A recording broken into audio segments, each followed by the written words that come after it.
Hey, it's Genesis Fame TV Online. I have the privilege of sitting down with, I'm gonna say friend, but another title I've given her that she doesn't even know that she has is the Queen of Administration. Wow. Okay. Kim Milton-Mackey. Kim, thank you so much for sitting down with me. How are you today? I'm doing good. I am elated to be here with you. Thank you. People don't understand who you are. And I tell you what, before I'm done here, I want people to know not just who I am, but who you are as a man, as a man of God, and what you're doing in the community since you came here. Thank you so much. I appreciate you. So I want to jump right in. Tell us about Born to Inspire. Okay. Born to Inspire is everyone from the foundation of your work, from the foundation of who you were before you were even conceived in your mother's womb, has a destiny and a mandate over your life. Some people were born to sing, some people were born to play basketball, some people were born to do such things, ministry. But there is something in you that when you get to a certain peak of your life, you understand your purpose. And so Born to Inspire movement is the things that the Lord has installed in me, is to go out to the world and help people be inspired to who they have been born to be. Awesome. How do you deal with working with people that are Christians or non-believers that may give that feedback and say, oh, Kim is stern and tough? How do you approach that with them? I think I reverted back to a coach. A coach is an individual that you are not friends with. Sure. A coach has one job, and that is to make sure that your talent is to its fullest potential. Sure. And so when you don't want to get up in the morning and do those workouts, when you don't want to get up in the morning and eat the right things, that coach is right there telling you, you don't like the coach. Right. And so I go back in retrospect to that. But when it comes down to the ministry of God and who God called you to be can be a little bit, that means kind of doing the things you don't want to do. And so the Bible tells us in His Word that all have sinned, but we don't have to stay there. And so sometimes sins makes us comfortable. But I've been mandated to let you know you don't have to stay in that place of sin. Right. You can come to a place where you can embrace who you are, but you don't have to stay who you are. So a lot of times I may not be liked because of the methods that may be used, but the outcome is phenomenal and great if you stick with it. Absolutely. What I really like about that is you set a tone that we can laugh, we can talk, but when it's lights, camera, and action, it's work time. Yeah. So it doesn't matter who you are, it's time to work. Right. We have a task in front of us. And for all the different things that you do, I don't think people realize that you're only making it that way so it runs smooth in the end. Yeah. I'm telling you, you took the words right out of my mouth. Is one thing about administration is everybody staying in their same lane. Absolutely. If you have a lane, if it's given a lane before game time, you stay in that lane. If you get out of that lane, there is going to be chaos, confusion, and division. Those are the three things that I very well hate.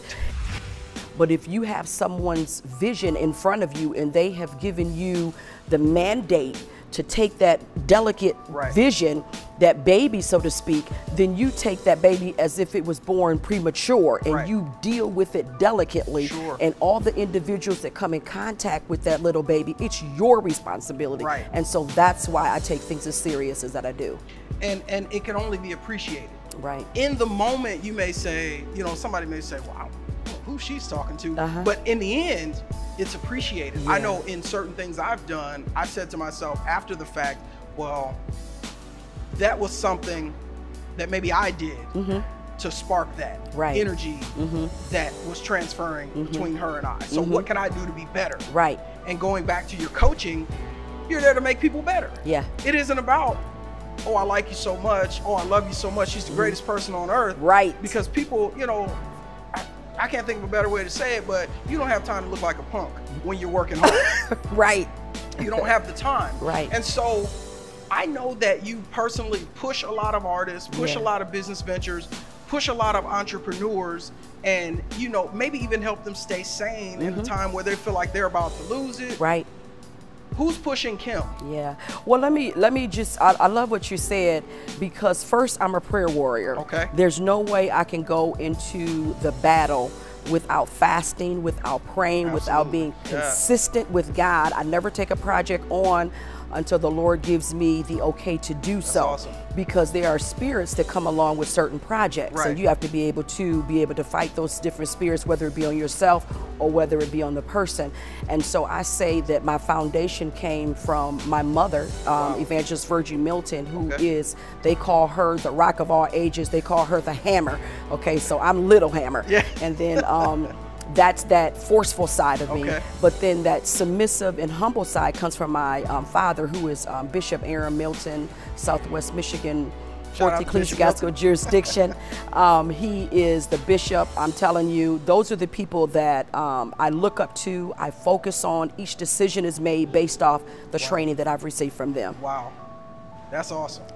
That's awesome. Having a good foundation keeps you grounded. Yes. And knowing who you are and whose you are, you said it first, you pray. And one thing I really like that you said is that you pray about different things that you take on. Yeah. I am guilty in different times of saying, you know, when people have reached out to me and they're like, we need XYZ done. And I'm like, oh, that check sounds really good right now. Yeah, and I'll get that check and it's the worst thing in the world. Right, the biggest headache in the world, the hardest people to deal with. And I find that it's like, man, I didn't even want this money. I don't ever want to see these people again. Right. And as a believer, that's not the attitude we're supposed to have. Yes. So praying about something first, and then praying without ceasing. Yes. One thing that I've taken with a lot of events is I'll pray now, I'll pray about it, I'll pray before it, I'll pray through it, and I'll pray after it. Yes. And people don't do those sorts of things. You know, it's business, business, business. So with everything that you're doing for so many other people, tell me about what Kim is doing for Kim right now. Kim is doing for Kim right now is basically going to a better place internally. And making sure, because the Bible tells us you ran well, but who hindered you? And that means you've done a lot of things, and you know, but what about you? What about your life? Are you living healthy? Are you making sure that you're kind to people? And so those are the things I've been looking, you know, at internally. I have my granddaughter with me, so I don't do the things, run like I was. I mean, those kind of put me back. And so family is always first. Family is always first. And so I always think about one thing about my mother and my father. We had a total of nine children and adoptive on top of that. So family to me is everything. You can have all these people ringing, but when you get done, you're gonna need your family. And so that's what I'm about. Yeah, you know, one of my other guests, I was chatting with them and I said, you know, you do so many different things in the community, but when you get home, you are who you are around the house. You know, even with me, my mom, you know, I'm just Jen to her. You know, and all my really close friends, I'm just Jen to them. And they're not thinking about, you know, different accomplishments and accolades. And so it's very important that you have family that keep you grounded. I love that about you. I really, really love that about you. And let me just chime in, because I love what you just said, because my husband, who is Nick Mackey Jr., he lets me know on a constant basis, you're not in the courtroom, you're not at administration, you are here. Your duty is here. Because sometimes I'm in so much of a mode, I got so many things going on, I forget. And so he keeps me grounded. And so I appreciate him, I love him. He does a lot of the cooking. And so I'm telling you, I do everything else around the house. My house stay tip top. I'm sure. And so again, I just want to, you know, throw that out to him, that I love him dearly, and he allows me to do the things that I am doing. I mean, supports that and covers me. Awesome. Now, is there anything that you're doing that we should know about within the next month? Yes. Thanks for asking. We have actually, because of the racial unrest that have been going on, and we've not been able to come together in town halls and do a lot of things. And so we've been doing a lot of things virtually. My business events and excellence have had two different forums now. We've had the forums for the judgeship to see, because the race was so crowded, we had all of them come together and just introduce them to the community so the community would know who they were before they voted for them. Awesome. And then we also did the Lansing Board of Trustees also. And so now we got coming up, we have a bunch of individuals that are state, locally, who have on the front line of racial equity. There's been a lot of bad things that have been happening, but there are things that are happening. We want to make sure that we highlight the positive things in our community. That's really good. So with all of that, you deal with so many different spirits, so many different attitudes, so many different people from all sorts of walks of life. Because in business, it's a fine line between discrimination and, you know, saying, well, I only work with certain clients. People will take it one way or the other. How do you decide, obviously prayer, but how do you decide who you're going to work with? Right. Well, like you said, the first thing is prayer, but the second thing is, what is the outcome? You know, what are you trying to do? Are you trying to do something that that is going to affect masses? Are you trying to do something that's going to affect your local business? So it depends on, you know, what it is that you're trying to do, because the ministry that the Lord has given me, it is a birthed out ministry. And so it is not when you are pregnant, so to speak, ministry, not when you are going through labor pains, but the ministry the Lord has given me is once you have been birthed out. Once you've been birthed out.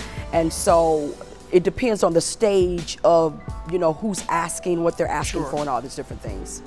Perfect. Well, I appreciate you for being here with us today. Where can we see, hear, find out more about Kim online? Well, I have also my Facebook, Kimberly Milton-Mackey. I also have a Facebook for inspirational hashtags. I wrote 2 different books, inspirational hashtags, which are positive, motivational sayings that I made up to kind of help boost. And then I have my events and excellence page, so you can always find me on Facebook. I'm on LinkedIn. You know, I'm firm into giving people their flowers. Thank you so much. You know, and just, I want to let you know, your labor is not in vain. Oh, thank you. You know, your labor is not in vain. So thank you so much for being here with us. Thank you for having me. Absolutely. I appreciate you taking your time out. Can't wait to see what the future holds. All right. All right. Kim Milton-Mackey here for Fame TV with Genesis. Thank you so much.